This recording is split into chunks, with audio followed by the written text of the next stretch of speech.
Hello, welcome back to Up the Villa. If you are new, make sure you are subscribing, smash a like and comment your thoughts in the comment section down below. So on this episode, we're going to go in depth and take a look at Wolverhampton Wanderers.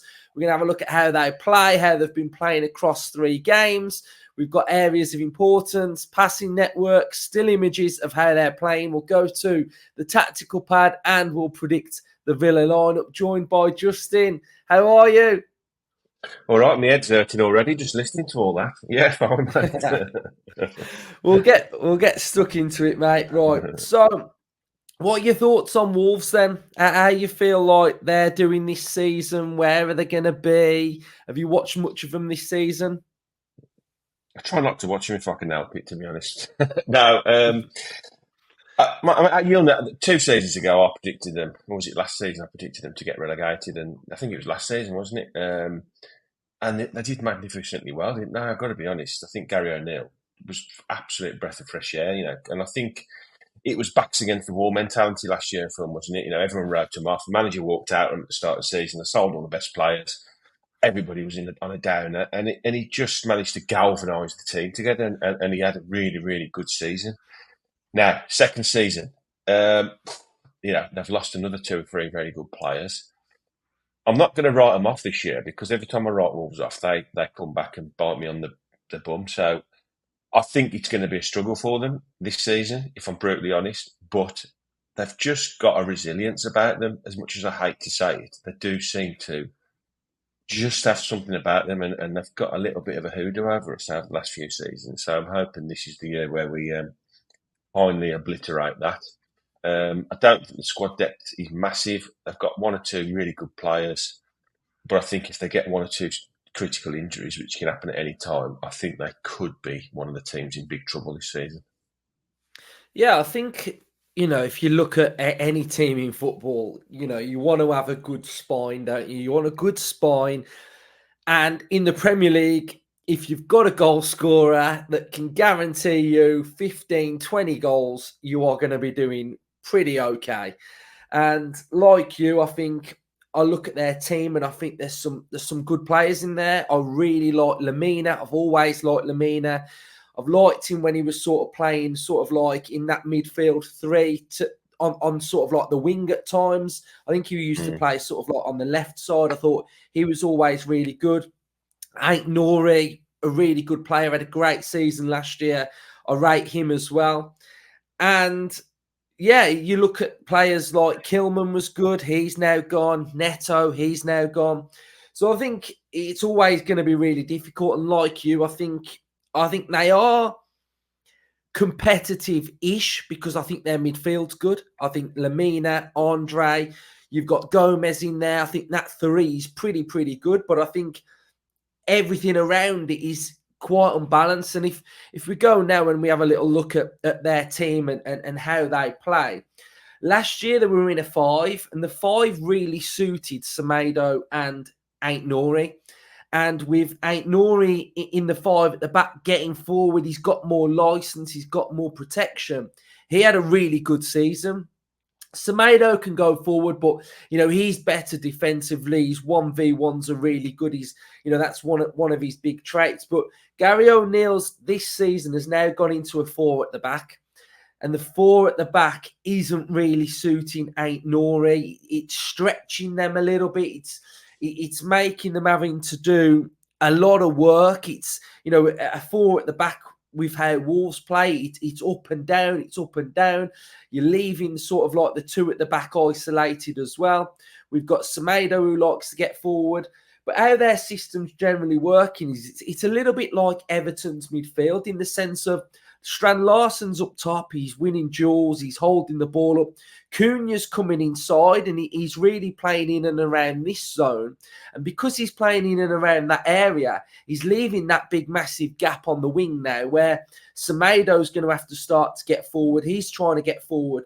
And then they are moving across a little bit like this at times. We've got Lamina who's playing in sort of like a midfield advanced-ish role. But, he scored at the weekend, but he's having a lot to do. And then it sort of makes up this narrow 2 in the middle. So if you actually look at the way in which Wolves are playing, it's pretty narrow in that area.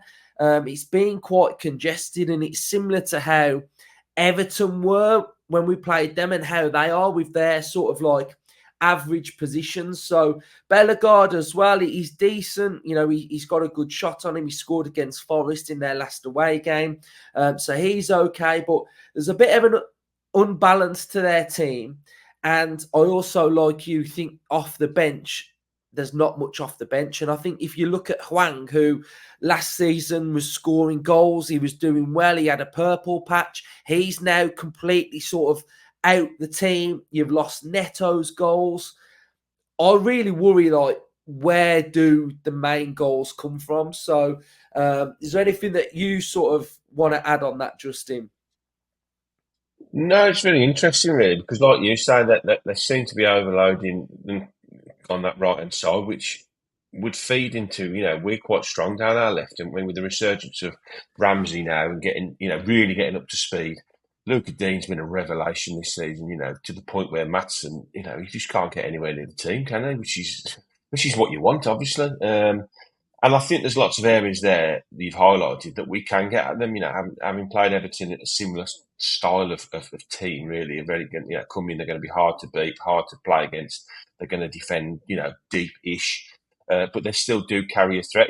Kuna's, he's not Neto, but on his day, he can be good, can't he? So I think there is things we've got to keep an eye on, but it's another team coming to Villa Park where we really should be dispatching them, and that's no disrespect to Wolves. That's more where we are at, not where they're at.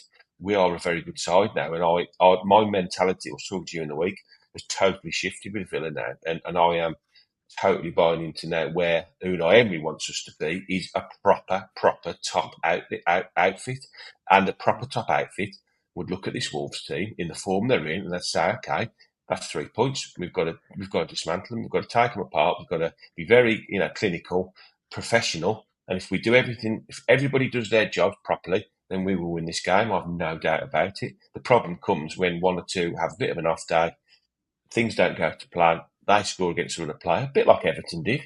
We were comfortable in that game, but a couple of goals out of nothing.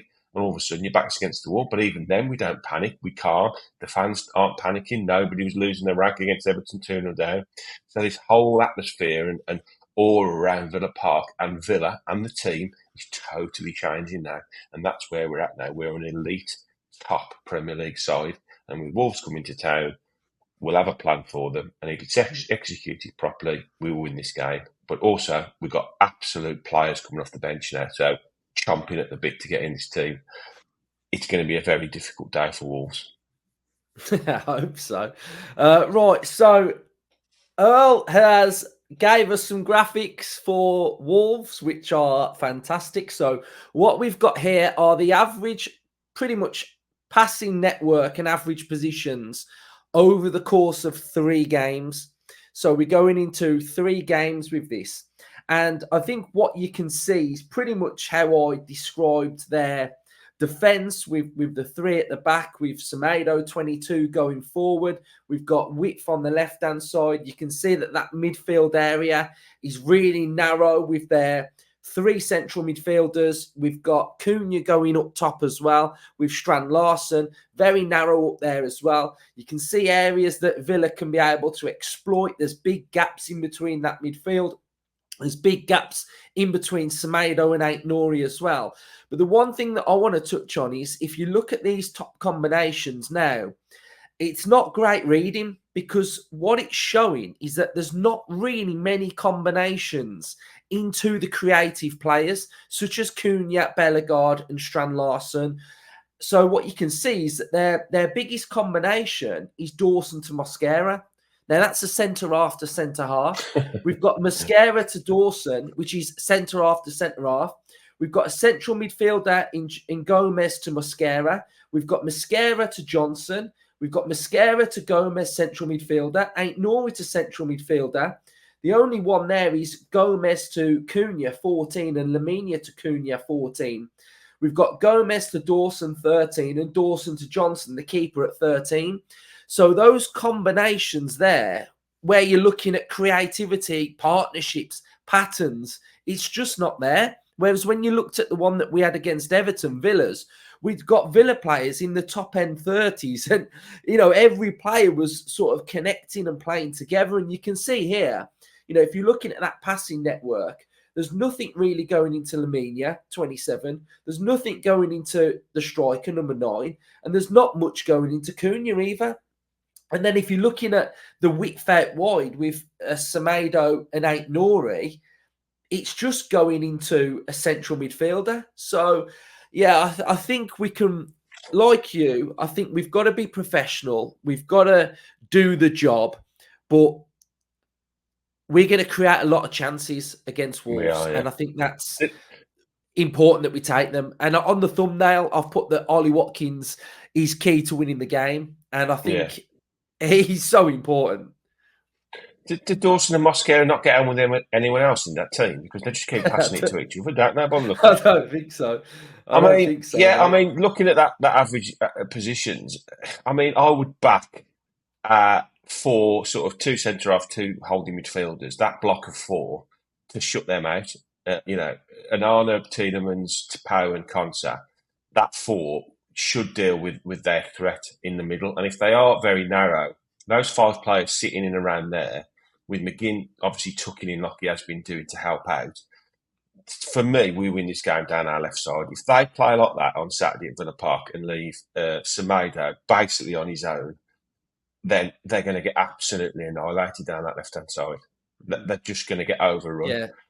I think they're in big trouble unless they switch up what they've been doing. And that's their first 3 games. So it's not like it's just a one-off game where they just got caught down the middle. It seems to be the way they want to try and play, which for me, I think is a mistake. I think the one tactical change you could make is if you went 5 at the back, but I don't think that Totti's fit. That's why they sold Kilman, didn't they, as well? Yeah, so I think that's didn't they? A big problem. And here, over the last 3 games, we've got the shots on target. Well, the shots against Wolves. Now, I mentioned this on the debrief. Those shots inside the 18-yard box that they're conceding, that's a joke, that is, because there's so many shots that are going off on that Wolves goal that are inside the 18-yard box. We're not talking about, shots from distance. We're talking there's loads of them in there. So, they're having 14.7 shots per game on their goal. That is ridiculous number. And we've got 44 shots here on the Wolves goal in 3 Premier League games. So, again, if that happens Saturday, they're going to get beaten, they're comfortably. Well, the stats are saying there, if Villa get 14 shots off on that Wolves goal, we're scoring goals. So, we're scoring 3 or 4, aren't we? Yeah.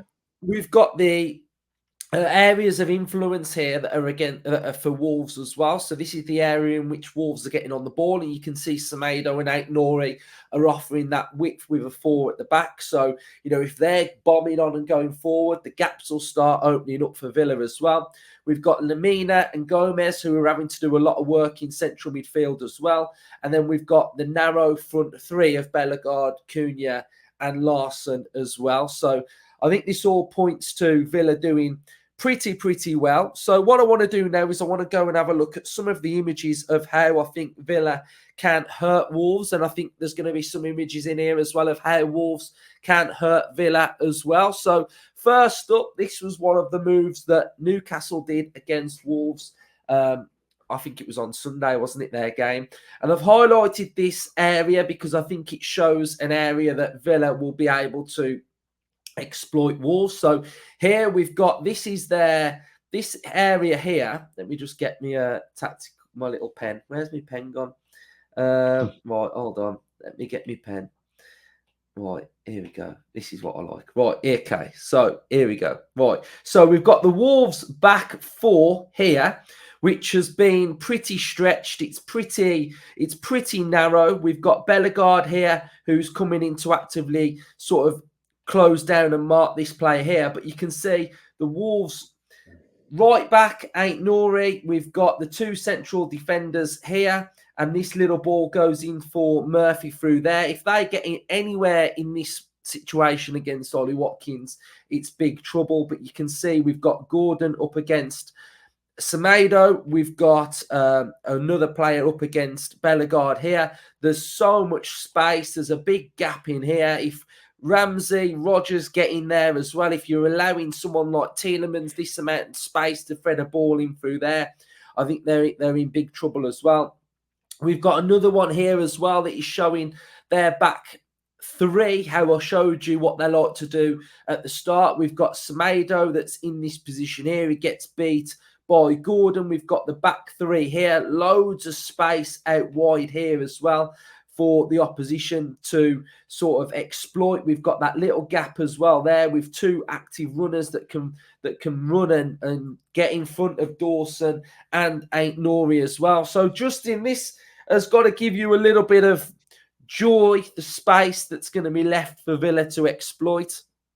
Yeah, I mean, from all the information you've powered into me in this 20 minutes, it does seem that that O'Neill is really struggling with this balance of trying to put a team out that can attack and cause problems and for the opposition, but also defend. And it seems like the way they're getting broke on, and the way teams are countering them, and the amount of shots that they're conceding within their penalty area, that they just haven't got that balance right. And it seems to be that teams are breaking on them quite quickly, breaking through the lines, playing through the lines, and they're almost then having to all drop back and put fires out all over the place at the back, which leads to where they are, 1 point from 3 games, they've been knocked out of the cup as well. I just think he can't get this balance right, and I think this feeds into obviously that they've lost key players again. Kilman and Neto were huge for them. Neto obviously was injured quite a lot, but these are the players that have really been mainstays of Wolves' team for a long time. And whilst they've had moments in games where they've looked half decent, they took the lead in the last game. Over the 90 minutes, they're conceding far too much possession. They're conceding far too much positional play to opposition and allowing the opposition to have far too much in the final third, and that's what's costing at the moment. They can't get the balance right. That's how I see it. Yeah, I agree. I think the big difference between Villa and Newcastle in this game is I think Villa's structural shape is better than Newcastle. I think we are more solid when we've got the ball. We are a little bit more relaxed. We're a little bit calmer. We're happy to bide our time a little bit. And I think Newcastle are a little bit quicker, which allows them to be broke on as well. But we're going to go through an area that I think is an area that we have to learn from Everton, because if we do the same defending against Wolves, then in the past we've seen that when Neto was 1v1 with Pau Torres in this fixture, and I know Neto doesn't play for him anymore, but there is that sort of Cunha v Pau if they get into that scenario. So the one thing that they do well is that they break on transition well, and I think this is a good goal for Wolves because there is a lot wrong with what Newcastle do, and it's mainly on Guimaraes. But I actually think their shape, Newcastle's not actually that bad here. But Newcastle play a risky pass, it gets cut out, and then Newcastle are all at sea here, and it's mainly to do with Guimaraes. They look like they've overcommitted as well there. I mean, you got six there in the final third, which is a nightmare if you get broke on. Yeah, and what Villa do in this scenario is that we suffocate the opposition. So what we don't do is we don't leave a big, massive gap from, say, this defender here to this player here. We sort of like camp in a zone here, and what I mean by our structure is that we set well. So I'm not saying that we can't be countered, but I think we do get set quite nicely. So what happens in this instance is it gets transitioned into a midfield player here, and then Strand Larsen is 1v1 and he's on his bike. And this area here, this 1v1 area here, is something that Pau will need to be comfortable in. He needs to be aggressive. He needs to win the ball back, because what ends up happening is this defender here, I think it's Dan Burn, gets rolled, and then it allows players to come in. But I think the big thing that I do want to pick up on is Guimaraes' position when he's sort of running with the ball, and he never really, let me find the image. Guimaraes is here. So you can see that Guimaraes is next to Lemina. So Guimaraes knows that when this ball's breaking, he's got to follow this runner. But what Guimaraes doesn't do is he never once gets in front of a Wolves midfielder. And you can see here now that he's still behind the ball, Gomes, and he needed to get in front of that player. And then what happens? It's a really nice dummy, and Lamina slots it away. But this whole movement here is something that they're gonna do this against Villa. This is like a Gary O'Neill playbook of what he's going to want to do. He's going to want to get a 2v2. He's going to want to get runners through the lines. He's going to want to isolate our defenders, win the ball, quickly transition and counter. And we've just got to make sure that we don't get into this situation, because Calvert-Lewin did it against us in the last game. I was just going to say that. I think if he's done his research, which he will have done, he would have looked at how much Calvert-Lewin caused us problems against Everton. And with Strand Larsen, he's a similar stature of player, a similar style of player. So he'll be looking at how much joy Calvert-Lewin had against Pau Torres, and he will definitely be trying to isolate Strand Larsen with Pau Torres to try and get a similar kind of outcome that Everton had. Yeah, I agree. And we've got some more scenarios we've done breaking here. Again, on transition, we've got Lamina. I mean, you can drive a bus through that defence, though, can't you? Yeah, they weren't great on transition. And again, they've got a 5v4 here, which is not a good scenario. You've got your two midfielders here that are just like behind, so it wasn't great. But that's the threat that they've got as well. You've got Semedo on that opposite side as well, who can get into that area. So, we've just got to really be careful of the transitional moments. And again, you can see here Semedo getting on the board. He's got acres of green grass to run into. So I just think it's important that on transition we're good. And if we get set and if we are comfortable with what we're doing, then we should do well. So should we predict the lineup then, Justin? We can have a go. Right. Let's have a go then. Right. So Villa lineup, Martinez in goal. What's your back four? I mean, he's been pretty resolute with sticking with the same team recently, hasn't he? And I think, for me, I think he almost picks the same team again. I know that's a lot, 3 games in a week, but I think with the League Cup game coming on Tuesday, I think it is next week, I think he basically changes the whole team for that. We have got a second 11 basically now that can play. And so they get a week off after this game to reset, I think. So it's very difficult to make an argument. I mean, the obvious ones are Maatsen for Dean, Barkley possibly in for an Arna, Duran for Watkins, but none of them really you can see him want. The only, I suppose, with Watkins having that ice pack on his leg on Tuesday, that'll be assessed. So is it time maybe to give Duran the start and say to Ollie, look, you're going to have basically a whole, nearly 10 days off because you're not going to play in the League Cup. So sit on the bench, let Duran start, sort that leg out, give you an extra 10 days off. That's the only one potentially. And the only reason Watkins wouldn't start is because of that. They're keeping one eye on that knock he had. That's the only one, really. Is there any way that Cash comes straight back in? Because if he weren't on the bench. Probably, yeah. So he didn't travel, but I imagine he's very close now. Yeah. I feel a bit for sneaky. I feel a little bit for Bogard. But I think what he's doing with Bogard is he's almost saying, right, you've had a couple of real tough games where the teams have obviously done their research and isolated a very young player that's playing out of position at right back.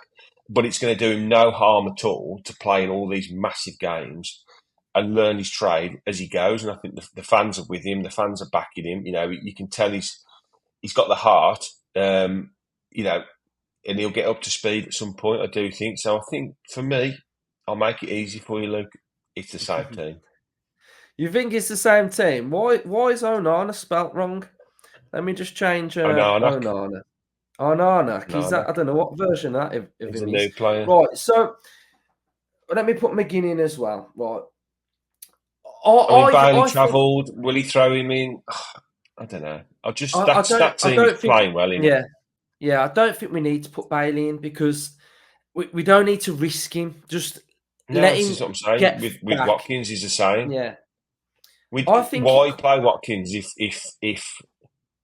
if you've got any doubt whatsoever on Ollie Watkins whatsoever, even if it's a 10% injury, you play Duran. He's ready.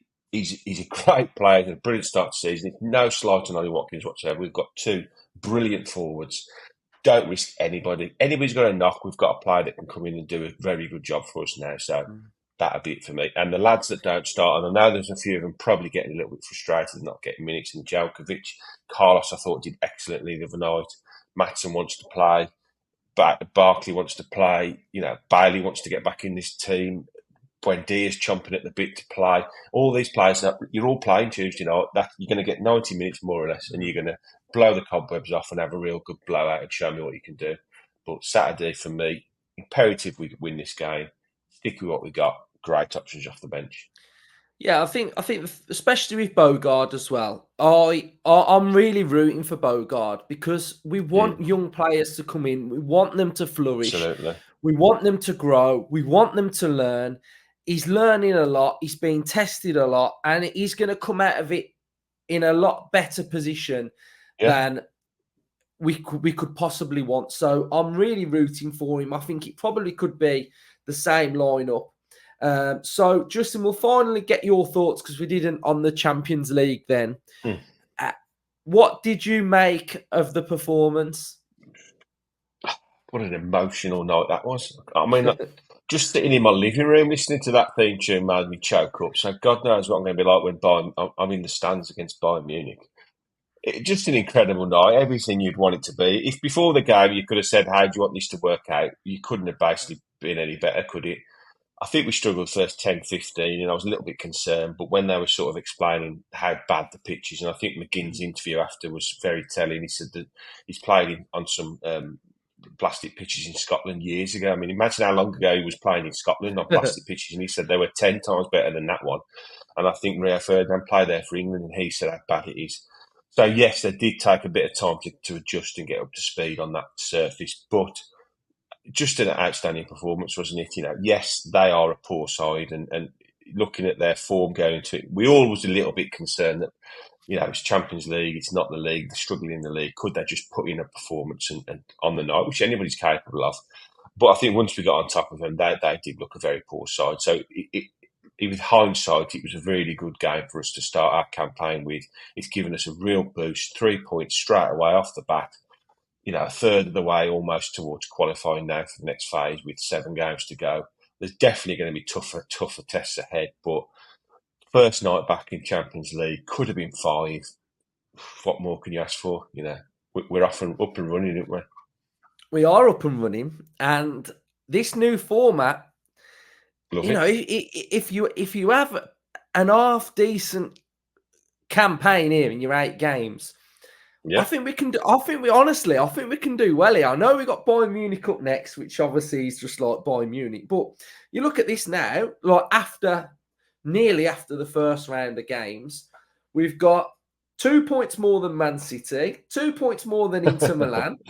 You know, so you know, even if we lose against Bayern Munich, we will still only be a point behind Man City. So. I think it is a really, really interesting format, and I think Opta showed there was an Opta stat. I don't know if you got that. The likelihood of getting in the top 24, which is qualifying for the knockout, and then top 8, which is obviously straight through to round of 16. And if you get 9 points, you're 69% sure of getting through to the last 24. So we're a third of the way there. 10 points basically guarantees you, according to Opta, that you'll qualify. And then to get in the top 8, which is automatic through to the last 16, which would be incredible because that eliminates a 2-legged game out of our season, which could be massive at that time of year, coming out of Christmas and into the new year. Then if we get 15 points, they're saying you get a 73% chance of getting in the top 8. And the dream is 16 points plus, which is difficult. I'll get that with the fixtures we got, which is 2 points a game. So 16 points gives you a 98% chance of qualifying in the top 8. You know, who knows? Wild. We get a really good result against Bayern, and we are Yeah. flying. Yeah. Yeah. And I'm just really looking forward to. I could Emery. He knows on that touchline. He was zoned in. He was zoned in for that game, and he's going to be absolutely loving it. So I really like the new format. I was listening to I some do. people yesterday, and they were saying I don't like it. You're going to get like dead rubbers, sort of like at the end, but I can't see how you're going to get a dead rubber because you everybody's going to have to win every game. Nobody is going to rest players because if you lose, you're going to drop down quite far if you don't do well. So because there's that I many think teams in the league. yeah, and with 24 qualifying, there's 24 places up for grabs essentially to go through to the next phase. There's only 8 teams dropping out, so I think that almost, and it's difficult because it's the first season we've seen it, so we'd have to go through the whole campaign to find out if there's any glitches in it. But there might be 1 or 2 dead rubbers at the end because you might have 2 teams or 3 or 4 teams that are totally cut adrift. They're terrible tournaments and they play each other towards the end of the sort of qualifying campaign. And yeah, they can have nothing on it. But I think as long as most teams pick up 2 or 3 points in the first couple of 3 games, with sort of 9 or 10 points being the benchmark to qualify, even with 2 or 3 games to go, them teams are thinking, okay, if we win our last 2, we could have a chance here. So I think it seems to be very well thought out, and obviously once it's all played out, we'll see more. But yes, sights set firmly on the next round now. Yeah, loving it. Right. What's your score prediction for the game against Wolves? I think I went 3-1. Yeah, I went 3-1. What are you going with? I mean, part of me doesn't want to predict because doesn't matter how bad Wolves are, they turn up at Villa Park and look like Real Madrid, don't they? We're going to beat them this year. This is Yeah. the year we're going to beat Wolves. Well, we 3-0 beat them to last Villa. year. Another clean sheet. Yeah, another clean sheet. Yeah. 3-0. Okay. Love it. Yeah. I'm looking forward to it. They can't buy a win, can they? They lost No. last night against Brighton in the Carabao Cup as well. So yeah, there can't be much confidence there. Do you know what I mean? So Oh, yeah, well, right, get cool. ahead early.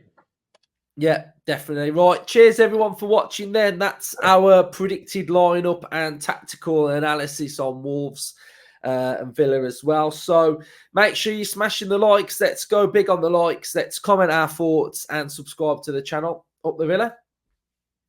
Up the